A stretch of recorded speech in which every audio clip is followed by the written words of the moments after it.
You're listening to Trek FM.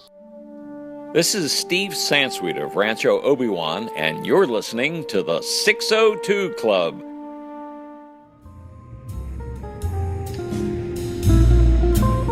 There was a little bar in Mill Valley where all the Starfleet trainees used to go. The 602 Club. You know it? I was there more times than I can remember. It's like in the great stories, Mr. Frodo. The ones that really mattered. Full of darkness and danger they were. And sometimes you didn't want to know the end. Because how could the end be happy? How could the world go back to the way it was when so much bad had happened?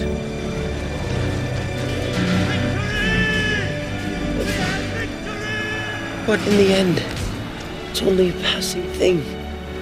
This shadow. Even darkness must pass.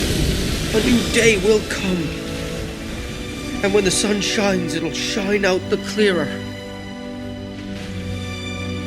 Those were the stories that stayed with you. That meant something. Even if you were too small to understand why. But I think, Mr. Frodo, I do understand. I know now. Folk in those stories had lots of chances of turning back, only they didn't. They kept going.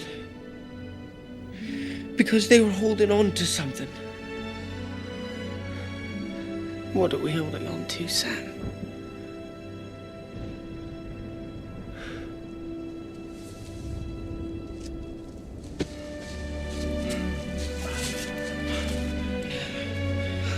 That there's some good in this world, Mr. Frodo.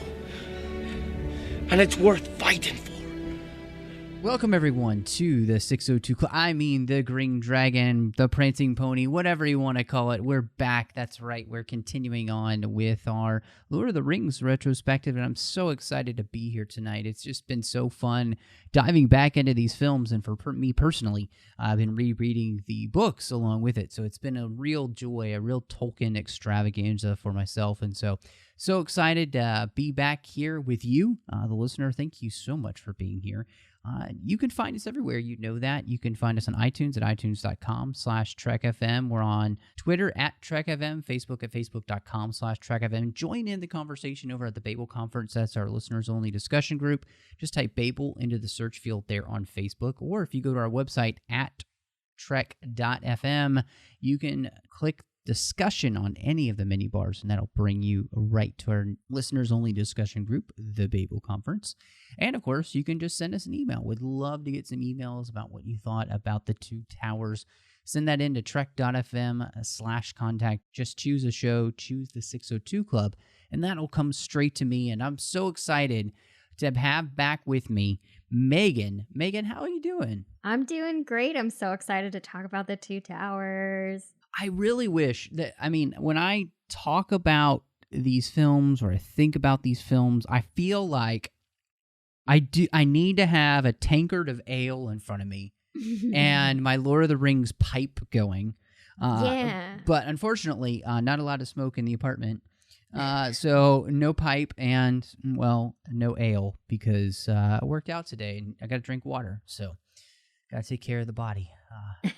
Like, if I want to run like Aragorn and Legolas and Gimli for days upon days, I need to work out some more. So you got to avoid that old Toby. Yes, exactly. So, well, really, so the Two Towers, obviously following up a year right after the Fellowship of the Ring, and the Fellowship of the Ring was just a huge hit. People loved, and I think it's crazy. Not only did they love it, but people went back and saw it multiple times, which I know I did. And then, of course, once the extended edition came out, people were gobbling that up as well. And then, of course, the Two Towers, like I said, hits a year later. And I have to say, this movie, it just opens with a bang. You know, the monster opening that this film has and the way that it brings you right back into Middle Earth, I thought was pretty genius. Yeah, I agree. It's right where you wanted the story to pick up. And We get to see what happens with Gandalf, which I love. And again, I think we talked about this last time. These extended editions are like the only editions for me, so I don't even remember. I feel like this section was longer in this one than it was in the theatrical release. I don't exactly recall if you see everything that happens with Gandalf like you do in this one. But getting to see that battle with the Balrog is so satisfying. And we know we're going to get our Gandalf back. No, I just like the way that the movie starts off, because it is really what happened to Gandalf, but at the same time, it's bringing you right back into Frodo, almost like having a nightmare of what, I guess, maybe he's dreaming what happened, but the way in which it just kind of, this is one of those things. The book has been around for so long. Everybody knew Gandalf was coming back, and if you hadn't read the books, it wasn't like you couldn't have found it online at that point. You weren't going to hide the secret that, we were going to get Gandalf being back as Gandalf the White. And so I felt like opening the film like this was just so, like you said, satisfying to actually kind of see that battle, happening through the air, of them falling and falling and falling to the lowest depths of the highest heights. It's just an incredible scene, and whether or not all the special effects in that scene completely hold up, I just don't care, because I'm so enjoying what's going on, and I find it to be exhilarating. And it's good that it's exhilarating, because this movie has some setup to do before we'll get to another battle. So the movie kind of starting off with a really big adrenaline moment like that, I think is really smart. Yeah, because so much of the first half of this movie is buildup. I have to be totally honest. This is one of my favorite. This one might be my favorite one out of the three of them. However, it is kind of hard to pay attention to everything that's happening at the beginning, because there's so much setup happening that this time around, I've seen it so many times. I kept catching myself fiddling on my phone, and you have to be like, put it down, watch this movie. So yeah, to have it start off with this great battle and then lead into the rest of the story that's building up towards these massive battles at the end, it's a great way to start the film. It really is. And I like the fact that the film, and it's interesting because, this is one of those things where from the book to the film, it's very different, because the book is, after the Fellowship, it's broken into two parts. It's broken into the part with the rest of the Fellowship, and then it's broken into the Sam and Frodo part. Mm-hmm. And those two don't meet. And I think one of the really genius parts of that is that when you're reading it for the first time, if you've never seen the movies and you're just reading the books, that actually is a really interesting storytelling element, because it's very realistic, especially for, a world that doesn't have internet and Facebook and all this stuff where you can just update your status of where you are. The characters don't know what's happening with each other, and so that creates a really interesting story element in the book. But here, of course, we're in the film, and you can't just tell half a movie you're gonna go for Aragorn and the rest, and then you follow Frodo and Sam. You can't do that, so it does have to be intercut with those storylines. And I do like, at least here in the beginning, the way that those weave together. And on top of using the Gandalf moment at the very beginning to bring us to Frodo and Sam, I think is just really smart. And so, yeah, I really, really like that about this movie. And I think, too, the thing that, for me, you said you think this is probably your favorite. And I think this might be my favorite, too. And part of that, I think, is the new things that we get here in this movie. And one of them are we got new places and new creatures. And for me, as much as I love Gondor for men, I think Rohan's my favorite. And I think Rohan's more interesting. Yeah. And maybe it's because I was trying to think about why that is for me. And maybe it's because I feel like it's the thing that's really drawing the most from Norse mythology for Tolkien, and I really enjoy Norse mythology. And so when you walk in, to Edoras and the Golden Hall, it's like being back in, like a Beowulf setting.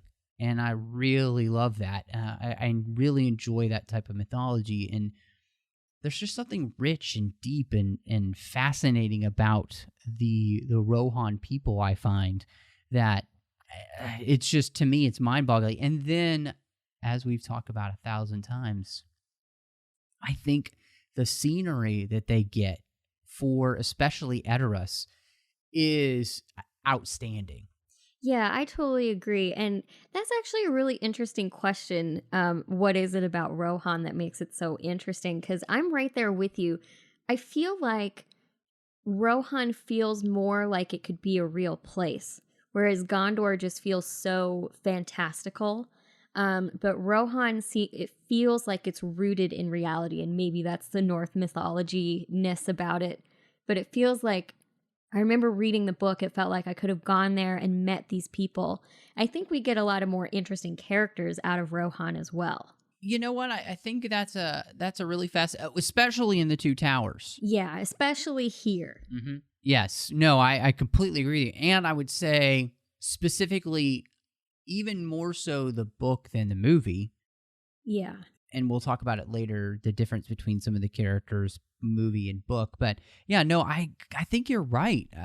Because when you think of, as cool as Minas Tirith is, that place is just not physically possible. Yeah. I really, unless it's built by, these super strong Númenórean men way back in the day.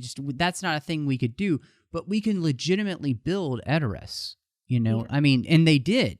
It was on, which is crazy because, Tolkien describes Edoras, and if you're reading it, it is in a valley on a hill, basically a small mountain, but between mountain ranges. And they found that somehow. I don't know what an amazing place that they found. I don't know how they did it. Once again, New Zealand, what are you doing to us? You have everything. Exactly. No, they do. And it's an incredible place because then they legitimately built those sets on top. And it's such a beautiful one too. It's gorgeous. It's so good. In fact, when we were watching the movie, my wife even said, she's like, I can't believe they built that for real. Now, obviously, once you walk inside the hall, you are in a set. But right.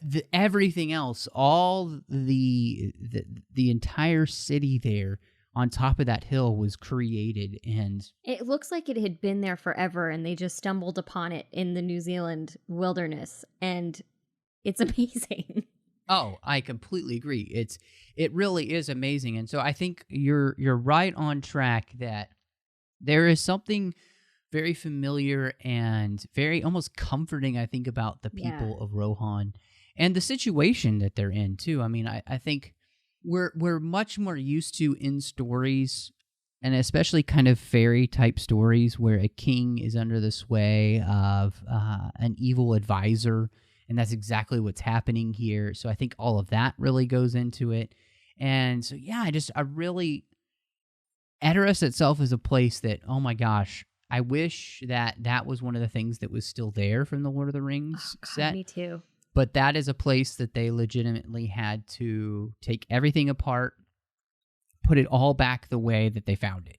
And so it does not exist anymore. It only exists in the extras that you get and, of course, in the film. So it's the only place that you'll get to see it. And yeah, no, they just did such a good job to make that place come alive. And I think it's really helpful that they did that, because so much about this movie, especially this one, even more than the first movie, is fantastical. We're getting some super crazy creatures and everything. And so continuing to have all those big sets and everything so grounded in reality, I think it makes it more believable in some way. Yeah, it makes everything, especially the craziness that is the Battle of Helm's Deep, it makes it feel like something that actually happened in history. And you totally believe that, sure, this whole army of elves showed up to help fight the armies of Saruman. And I think all of this put together is one of the things that helps make this movie one of my favorites. And I think you're right. The thing that we've been talking about with Edoras also applies to Helm's Deep, because even though the deeping wall looks crazy because it's clearly made out of massive stone blocks, it does feel still very real. It still feels very rooted in like castle type technology and those kind of things. So yeah, I love that. I think it's really fantastic. Yeah, and I just love all of the characters that we get introduced to at Edoras. We meet Éowyn, we meet Éomer, we meet Theoden, we meet Wormtongue, and all of these characters, I know we're going to talk more about later, are so pivotal to stuff that's happening in this movie and stuff that's going to happen later. And I think they're all cast so well and acted so well, and they all really feel a part of this new place that we're getting introduced to. And the other thing to me, and I am originally from Texas, and so what's funny is, when I read the Battle of Helm's Deep, this is their last gasp, their final stand, and to me it just kind of feels like Middle Earth Alamo. Yeah, it's the Alamo. It is on a much grander scale. The Alamo, if you go to San Antonio, you'll be surprised at just how small the mission actually is. It's tiny, isn't it? It is tiny, and unfortunately, there's nothing left really of the rest of the compound anymore. No. So, yeah. Well, and they've moved it too. My husband's from there, so I spent a lot of time out there. I don't even think it's in its original location. Yeah, so it's... But this, I think it's just a phenomenal set. And what I love, too, is, again, this is a set that they built, and they built this in a rock quarry, and they built as much of it as possible.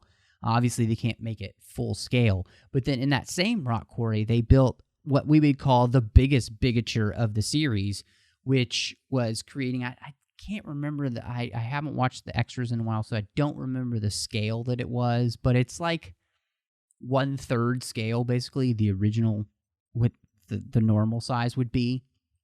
And so, yeah, oh my gosh, this is an amazing set, and an incredible achievement, I think. And again, the reality of it, I think is just fantastic, because as much as they could do outside, they did. And I remember watching the extras, and Helm's Deep was like a 3-month night shoot. Yeah, it was hell. Yeah, in the rain, because they're having it rain and it's cold, and it just sounded awful. But they did it, and it looks phenomenal. I mean, that is one of the pinnacle battle scenes, I think, in any film these days. Still, Helm's Deep, I think, even watching it again, it holds up really, really well. It really does. And watching the scene and having read the books, and this is one of my favorite parts of the book, you really get the feeling that they were like, if we're going to do this and we have to do this, we're going to do it right. And they really did it right. Oh, yes. And I love that this was a place where they almost pulled really far away from the book. And their original idea is that they wanted to try and find a way to have Arwen more involved. And they thought, well, let's have her show up with the elves. And the more they thought about it, the more it just didn't feel right for the character and who she is throughout the story of the book, which is very minor. Her main storyline comes in the appendices later on. And so I was really glad that they didn't have her show up. But I do love still, even though it's not in the book, I love the moment that the elves appear, because it is just kind of that, okay, we might get through this kind of thing. And it's just a great moment. It's fantastic. Yeah, and the way that the army looks when they arrive is so impressive, and yeah, you really feel like, okay, we've got a shot at this now, especially because we've been going through, many, many minutes of how nervous everyone is and how hopeless this whole battle feels. So to have them show up is just so satisfying. I love it. No, you're exactly right. And they show up and they're all pristine and perfect, and they're so beautiful and exactly. blonde and yeah. And we've got all these Rohan men who, like, Legolas had said, they'd seen too many winters or too few. Too few, and it's you have these pristine warriors show up, and it's just phenomenal. And so I really love the way that they do this scene, and I just want to give a special shout out to, I love the armor and the weapons for Rohan, especially Theoden's armor, which is impeccable. I mean, it just looks phenomenal, and all of it feels real because it is real armor that could function. I think it's something that I never get tired of seeing when I'm watching the films. And, I have Theoden's sword. It's hanging on my wall in my hallway, along with Anduril. And it's just, those are incredible pieces of work. And I really like, again, the attention to that it feels Norse, but without being a one-for-one, like you're just, it has the familiarity, but it also feels, right, but it also feels like it's from Rohan. Yeah, absolutely. And I just love the scenes of seeing everyone getting prepared, because that's when you really see all of the workmanship that goes into all of these pieces of armor. And, we get a great little piece of comedy with Gimli and his too long chainmail dress, although he complains more about it being too tight along the chest. Which Aragorn gives him that look like, oh, that's the place that it's... Yeah, that's the issue. Okay.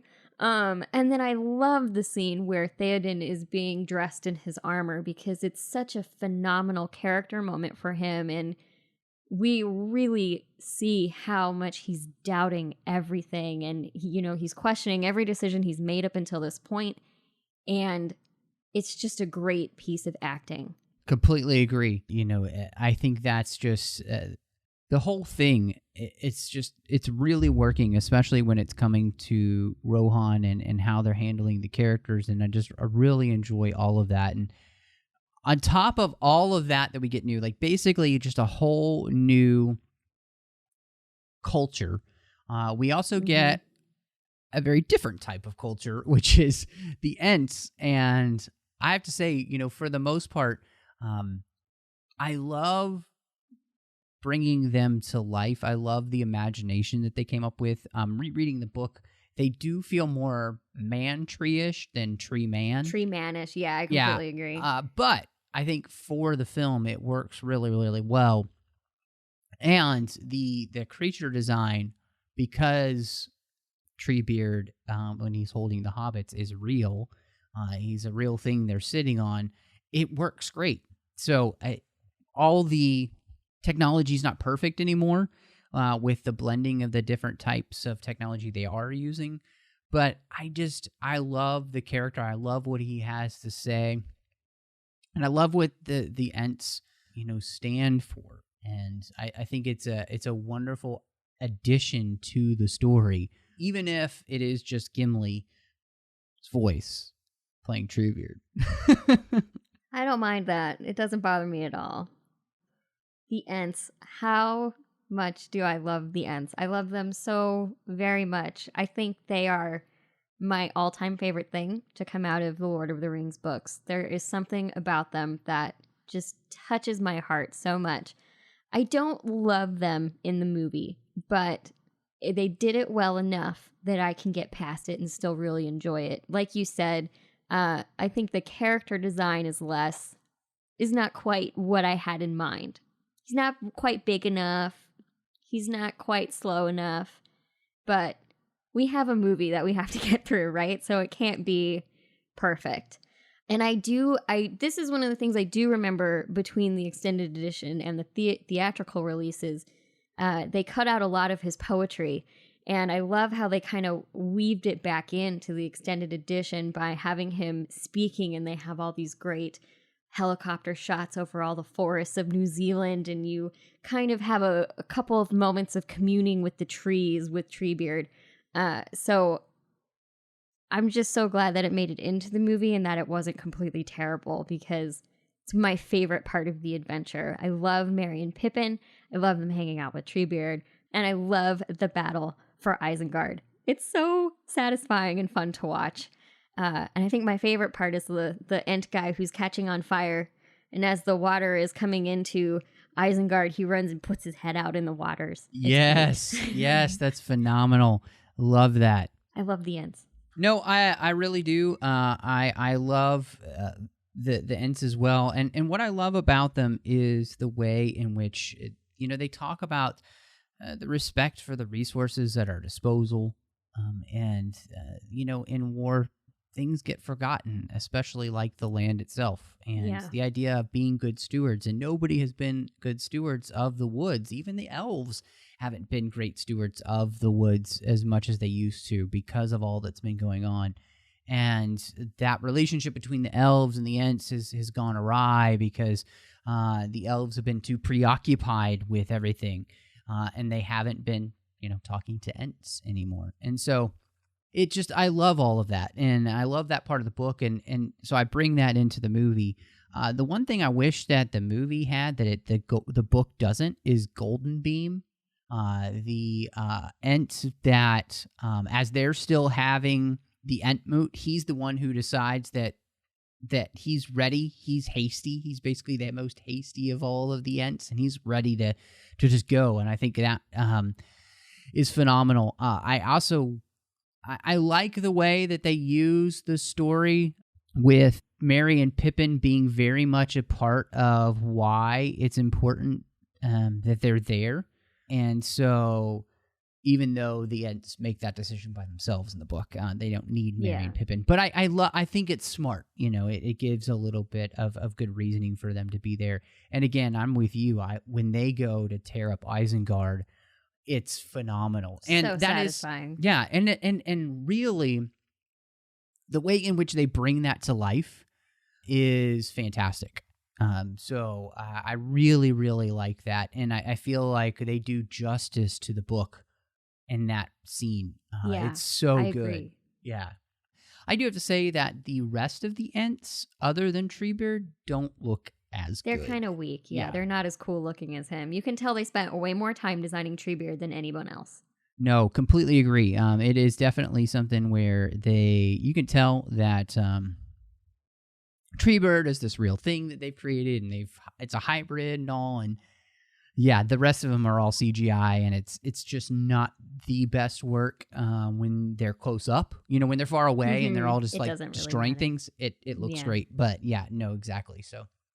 So on top of a whole new culture, two different cultures really, we do get some really phenomenal new people in the movie. And I think for me, my favorite of all of them, honestly, is Eowyn. Mm-hmm. And I love her. I love her story because obviously I also love where she goes in the story. But I think Miranda Otto playing her brings this wonderful sense of regalness and grace and beauty and all of those things, but a real fire too that this character is supposed to have. And I really, really like that she's somebody who she just wants to do something.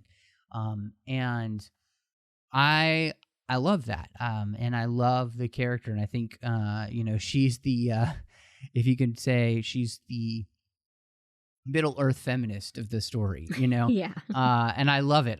She's so fantastic. And I can't stop saying that I love it. Yeah, I agree. She is one of my favorite characters in the whole series. When I read the books, I adored her. She was the kind of woman that I wanted to be. She knew what she wanted. She wasn't going to take anyone's crap. And she wanted to protect her home, just like any normal person would want to. And, for the longest time, I thought that I was totally buying into her and Aragorn being together forever when I was reading the books.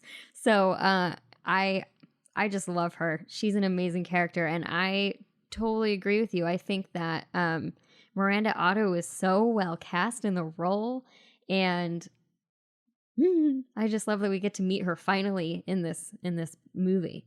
And I like that, like you said, she's somebody who she's seen all of these things been happening around her, and she hasn't been able to do anything about it.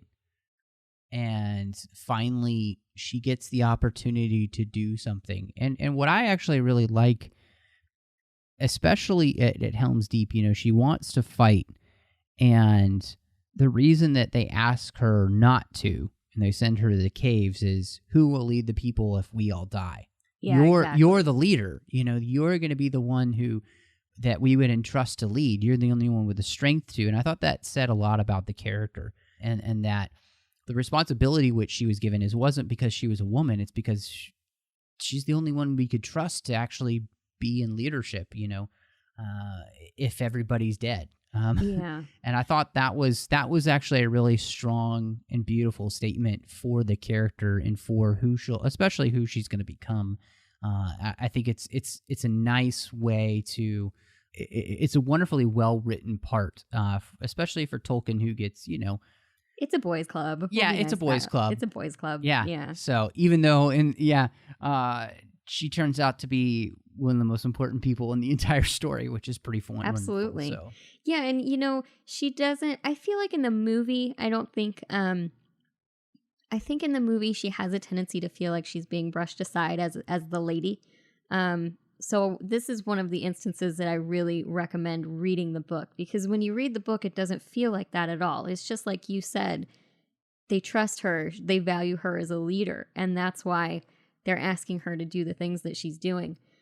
So I do feel like her character gets a little bit of the short end of the stick simply because of the way movies are structured and the way that they had to kind of cram everything into this movie. But that's okay, because I still love her, and we will still see all of the amazing things that she does later on. Well, and it's funny when we go back to this movie because, her brother, Éomer, played by Karl Urban, a.k.a. Bones, and man, is he wonderful. I every time, he has a small part in the film, but I really love it. Good. He is very, very good, and I think what was great about that is that his part is small in the movie, and yet he has a gravitas on screen that brings about an importance to you without having him to spend a lot of time on screen. And I think that's really wonderful. I actually really, really love that. And he's like unrecognizable. I think every time I watch this movie, I get, a good 5 minutes into the first scene with Éomer, and I'm like, oh, that's right, that's Karl Urban. And he still never ever looks like Karl Urban to me. He always just looks like Éomer to me. He so embodies this character. And he's probably, I think, my favorite casting job for all of the new characters in this movie. Well, and I think one of the reasons is the whole thing, the armor, the blonde wig that he has on, everything about him, he kind of just takes on a new persona, and it's really, really well done. So I'm with you. He is phenomenal, and I think he gets a real moment to shine in the next film, but we'll talk about that later. I really like Bernard Hill as Theoden as well. The man has an incredible goatee. That thing is full and perfect. But on top of that, the way in which he portrays the character is wonderful.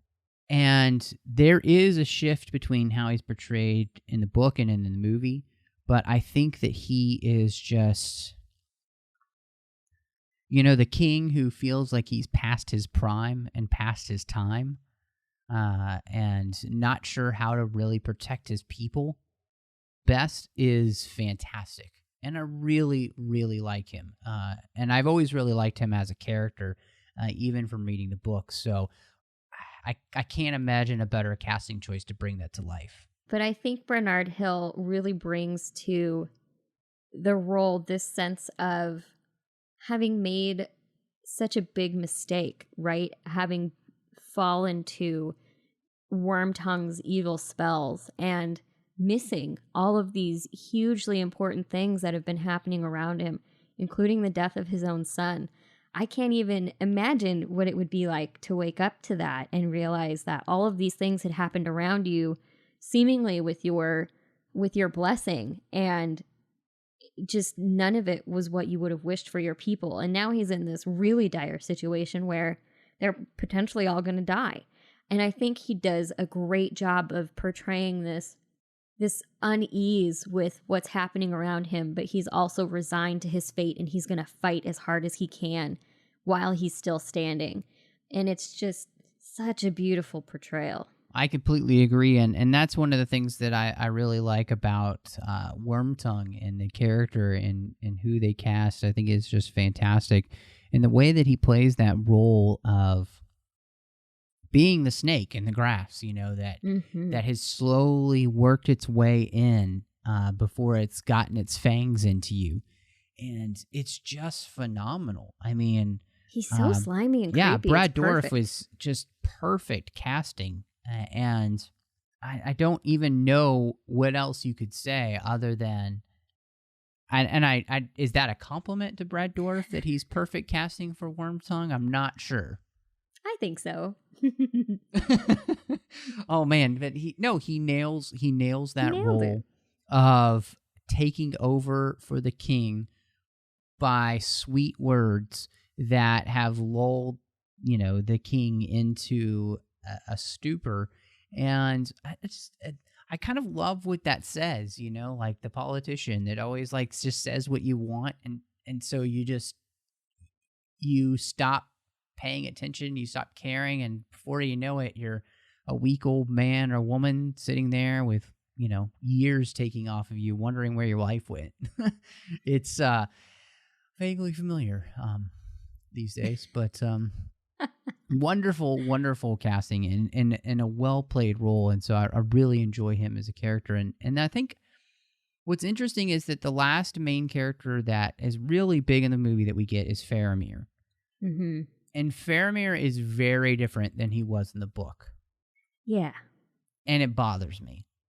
Still, even rewatching the film and just having reread the book, I really don't like what they do to him. And you'll have to remind me some of the changes, because it's been so long since I've read the book. What is the thing that you like the least about how they changed his character? So in the book, Faramir is suspicious, obviously, of Frodo and Sam. And once he figures out who they are and why they're there, he is able to say, well, cool, let me give you a place to stay. I'll give you some food, and then I will send you on your way.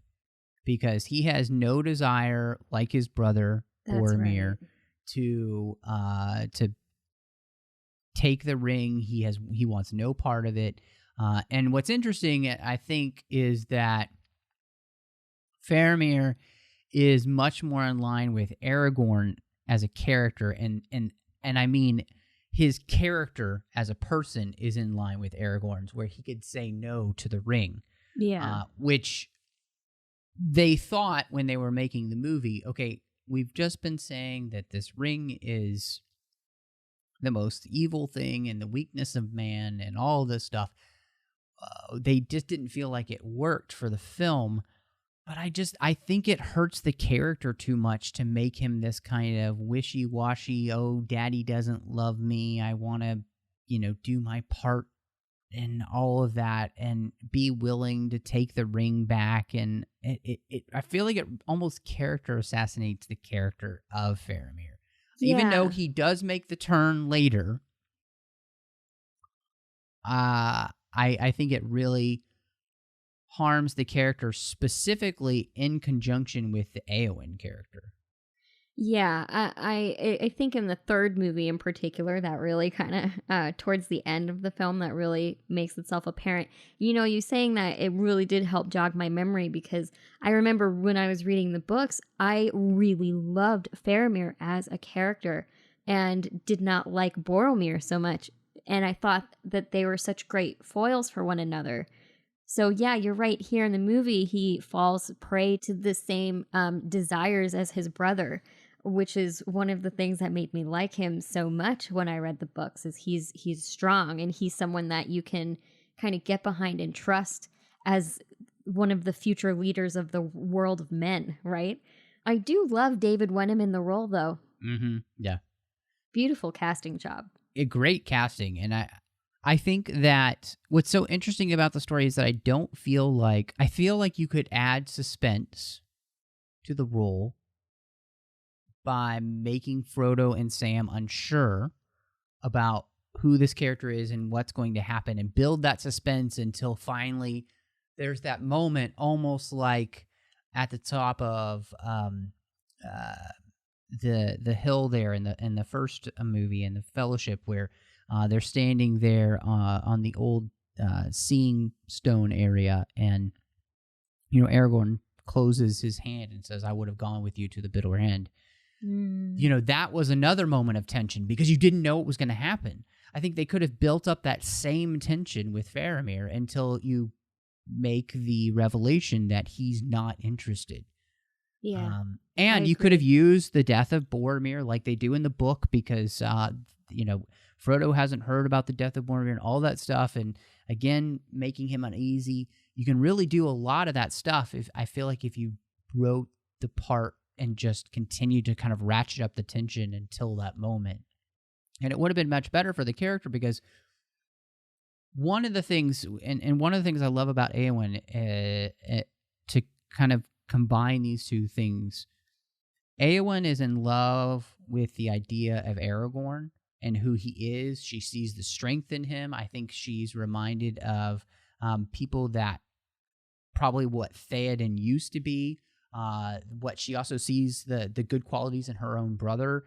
She's seen strong men, and she knows what good men are, and she recognizes that in Aragorn. And I think the reason that in the third book, where she's able to fall for Faramir as they're both healing in the Houses of Healing, is because he is cut from the same cloth. Yeah. He's the same type of man, but he's available,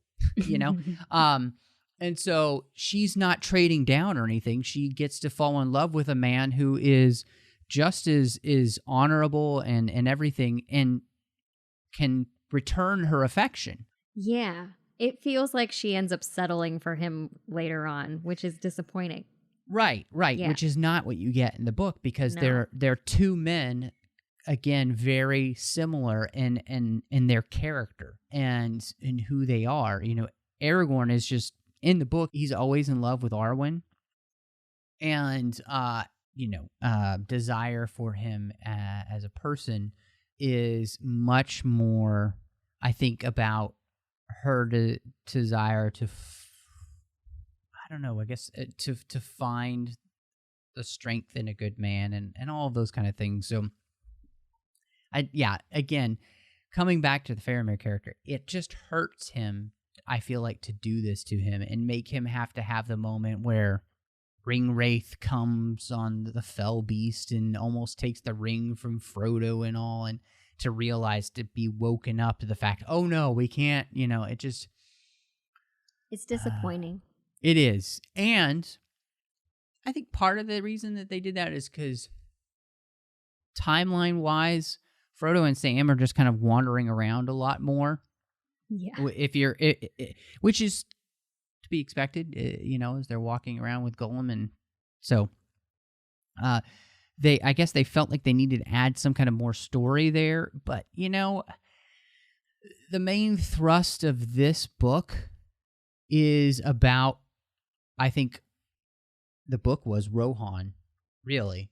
Mm-hmm. And the smaller part of the book is actually Frodo and Sam. Yeah. And that's okay. Because Tolkien has a lot to do in that section. So I don't know. It's as much as I love this movie, it is still the thing that bothers me. So, but I think that's a good jumping off point to talk about Gollum. Yeah, it's a great point, because he's got a lot to do with Faramir. Oh, he does. And I think what I love about the risk that they take here is the way in which they stumble into the idea of motion capture with Andy Serkis, and Andy had really been hired to be a voice, and then they put him on set with them and put him in this ridiculous suit and had him doing all of these things, basically doing the part, acting the part, being Gollum on screen with the characters. And I think what's great is that even though Gollum is a CGI achievement at the time, and you can see the cracks in the CGI now. Yeah, he doesn't look great. No, but what works is that with the characters, the interactions that he has with them, it feels real because they were legitimately looking on screen where he was. They were being grabbed by him on screen when it was happening. So I think that's what makes it so phenomenal, is their choice to pioneer something completely new paid off, even though the CGI itself isn't up to what we would do today. The effect still works because of actually how they filmed the film. Yeah, it allows the actors to give a much more natural performance because they have something that is physical and real to act against, which is one of my pet peeves about all of this use of CGI, because it's hard as an actor to try and emote against a green ball on a stick, right? So to have Andy Serkis, phenomenal actor, and he deserves all the accolades that he gets because he works his ass off as a physical acting actor, and then they take him out of everything that he does and replace him with a computer-generated character. So it creates this great character and something that really allows the other actors around him to do their jobs in the best way that they can. I think it's this kind of CG performance and motion capture, I think, is the next best thing to having a physical creature like the Jim Henson Creature Shop does, because it helps create the world for the actors as much as it does for the audience. Well, and I think it's the thing that is so incredible, because, again, they pioneer all of this. They create the motion capture to which we think of now, where you have the person in the suit and they've got all the dots all over their face and they're capturing all that information and stuff and creating these very believable, realistic characters. And it all starts here because they put him on set and have him with the actual characters themselves, with Frodo and Sam walking through the wilderness together. And I think it's an amazing thing. But also, what I love about this story is the way in which, Frodo, when confronted with Gollum, begins to understand this is who I could become. Yeah. This is who I am becoming. And what I love is that he has pity because he realizes that he may be somebody that others will discount as lost forever. And is he truly going to be lost forever in this quest? And I think that's a really beautiful thing, because it's interesting to watch this film and even read the book, and you think about the way in which people get lost in kind of like addictions and stuff, and people just give up on them. And it really, there's a whole side of that I think of every time that I see this, because people do just give up on others, and Frodo doesn't give up on Gollum here, but part of it is a selfish thing of, please God, I don't want to be lost forever. Yeah, and part of that, the great foil for all of that, right, is the way Sam treats him, because it's so painful to see how horridly he treats Gollum, simply for those reasons. Like you say, he's just written him off. He doesn't consider him to be a being worthwhile at all. And to have that great juxtaposition of Frodo struggling with, A, he needs to get something out of Gollum for his own means, and B, that he, like you said, he's becoming like that, and he's feeling that sense of pity, and yeah, it makes everything with Sam that much more frustrating. And it was one of my favorite things reading the book is Sam is so mean to him, and you just want to shake him sometimes and be like, Sam, you're actually a nice person. Why are you treating him like this? But at the same time, you can kind of understand it. So there's so much great character stuff happening with Gollum and Sam and Frodo in this film. It's fun to watch. It's hard to watch. I think what's really interesting, too, is that there really are two sides to it, because in the end, Gollum is a villain. He always will be, and Sam can see that. Yeah. And I think that's what's really interesting. They're both right? Yeah, they are. Exactly. He's that's a complicated the thing. character. It is, and that's what's so fascinating. And I think that's one of the things that, the scene with Gollum when he's going back and forth between himself, Gollum and Smeagol, is such a fantastic scene, that bipolar nature that he has. There's a part of him that does want to be good. There's a part of him that's completely evil, who, killed his friend just to get the ring. And so I love that interplay. And honestly, too, what I love is that it almost brings to life that battle that we kind of have with ourselves. Absolutely. A lot of our lives, it's almost the literal angel and the devil sitting on each shoulder come to life in one person, and that really plays out there, and I think it's really nice to see. So it's a really well done character, and they really deserve all the accolades they have. And again, I want to stress, it doesn't hold up as well as it used to, but anytime you're pushing the boundaries, that's just going to happen in film. That's just the way it is. Anytime you introduce a new type of special effect. So I have no problem with it, because you recognize it for the greatness that it was, and what it continues to give us today. So, I mean think of, The Force Awakens with Maz Kanata, that they create that character with the same type of thing. They just continue to refine it. So it is pretty wonderful. And it's still such a great performance, even if the CG doesn't look phenomenal anymore. I think the performance really comes through, and it helps you suspend your disbelief a little bit more. Completely agree with you. No, I completely agree with you. And I think it's because of the earnestness of Andy Serkis, and the performance that was there on set, which translated then to the pixels, which was fantastic. Exactly. And I think, that's one of the things too, kind of, we talked a little bit the thematic elements with Gollum, but I also really like, this whole idea about wisdom in war, and how do we respond to evil? Do we run and hide? Do we hope that it will leave us alone, or do we stand and fight? And I thought that was really fascinating. Even just the world in which we're living now is very timely. This idea, and it's not an easy question. It's really not. There is no easy answer, because saying, okay, well, we need to go to war over something, that's not to be taken lightly. And I love this whole idea of understanding when to act and when not to act, and the importance, obviously, too, of not waiting till it's too late to act. All of these questions and how to figure that out, it's a great theme. Yeah, I agree. And I think that plays out the most in King Theoden and his decision to bring his people to Helm's Deep, right? Because he and Aragorn are such at odds about that, whereas Aragorn wants to stay and fight right there in Edoras. But I think Theoden was acting in his people's best interest. He's like, we've got to get us to a place where we can defend ourselves in the best possible way. So it does feel like maybe he's retreating, but really he's not. Well, and I think you're right, because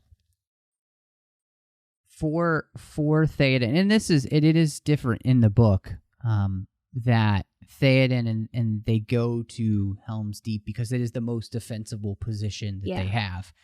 Edoras is not. It's right out wide in the open. Yeah, like, you can't defend that. That you would have your main castle for your kingdom, and anyway.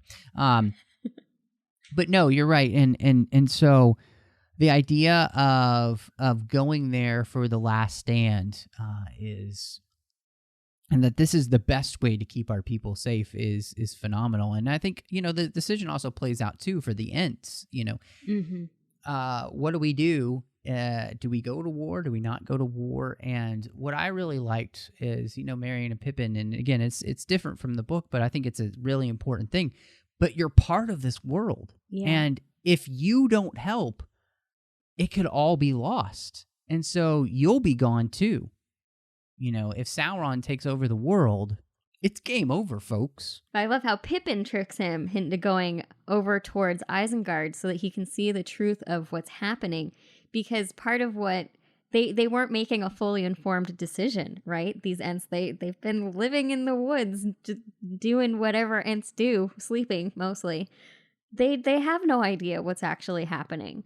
So that little trick was a great way of helping them open their eyes and see. And Treebeard's rage is so phenomenal. And they do, in the books, the whole forest comes to life and participates in this battle. And they kind of do a nod to that. I totally understand why they can't do that in this movie. But that's one of my favorite parts, is because literally the earth is rising up against what is happening. And it's such a beautiful battle. It makes me happy to see the earth fighting for itself. And I like what you said about, you know, they don't have all the information. Yeah. You know, they're going off basically just half of what they need to make a decision, because they're discounting or what the hobbits are telling them. Yeah, they don't fully believe or fully understand what they're being told. Right. And I think that's a really important thing, too, when you think about this idea of how do we make decisions is not being blind to what's actually happening. Goodness me, seen a lot of that these days. So in every area of life, you know, not just politics, but I mean, that's just something that I think we all tend to do. Almost it's human the nature. Idea, yeah, to stick our heads in the sand and say, oh, well, don't worry, it'll be fine. Well, and it's human nature, too, to, you know, it's one thing to have someone explain something to you, right? Like, intellectually, you can understand it and think that you know what's going on. But so many things, until you see it firsthand or experience it firsthand, it doesn't click. There's just something that doesn't click. And so that's exactly what happened with the Ents. They understood it, but they didn't understand, right? They didn't get it.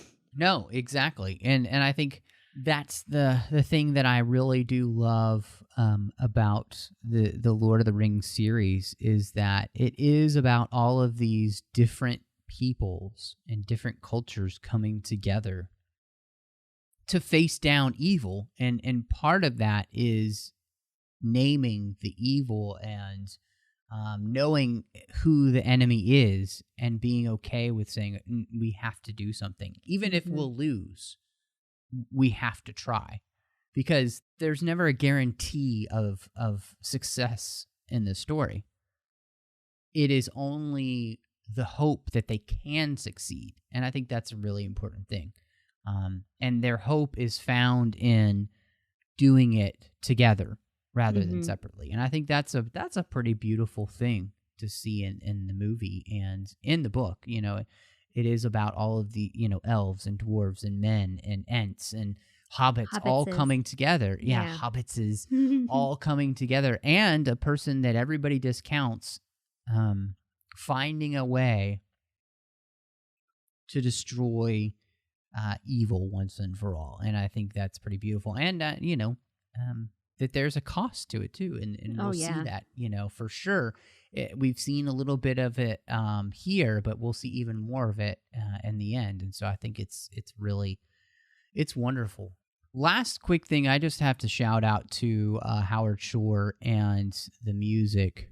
I really like this soundtrack a lot, and I love the hauntingly beautiful theme that he created for Rohan. You read my mind. Yeah, with the lone violin and So everything. beautiful. It's just, it really is. It's fantastic. And it's such a perfect, it really helps to embody Rohan and what these people are like. It's It's just, like you said, it's hauntingly beautiful. It fits the feeling of the Rohirrim at the beginning of the film. This people that feels alone and feels discounted, and is almost kind of waning. You know, they're on the edge of the knife, and the music captures all of that, and at the same time, creating that sense of kind of Norrisness that really is beautiful too. So all of it's fantastic. And I think, I don't know, I guess, what do you think if you rated the Two Towers, what do you think you would give as a rating? Oh, I didn't come up with a clever rating system. I'm still stuck on my my pipeweed joke, because I love that old Toby. Well, everybody does, so. I'd have to give it three pipes of old Toby out of 3. I think it's my favorite of the 3. I like that. That's very poetic. No, I'm with you. I think this is actually my favorite of the series. You know, I'm not afraid to say that. I don't think it'll discount the conversation that we'll end up having about the Return of the King. But this is the one that I continually go towards. I think it's, again, I talked about, you know, just loving the Rohirrim and that culture, and I think that's the reason that I really love this movie.